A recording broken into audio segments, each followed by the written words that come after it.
હનીફભાઈ, અમારી રજૂઆત એ છે સાહેબ કે અમારે 157 જેટલા ચકેડીઓના ફોર્મ ભરે છે અને એટલે અમે પેલા મ્યુનિસિપાલિટીમાં કાયદેસર પ્લોટ ભરતા હતા અને પ્લોટે ગઈ સાલે અમારે 52 જેટલા પ્લોટ આપ્યા હતા, પણ આજ ફેર 52ની જગ્યાએ સીધા 15 પ્લોટ થઈ ગયા છે.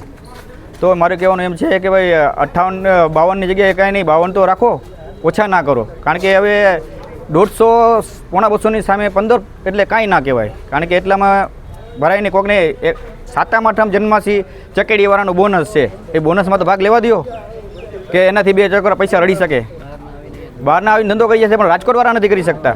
તો અમારે રાજકોટવાળા નહીં, 12 માસ અમે ધંધો કરી, 12 માસ મનોરંજન આપીએ છીએ અને કાયમી ભાડું ભરી છીએ અમે, એટલે કોઈ સવાલ નથી અમને કે નથી અમે કરતા કે કોઈ એવી ચીજ ગેરવૃત્તિ નથી. હવે આટલા સમજી લો કે 150 માણામાંથી 150 પોણા 200માંથી ખાલી 15 જણાને કામ મળે, બાકીના બધે શું કરે?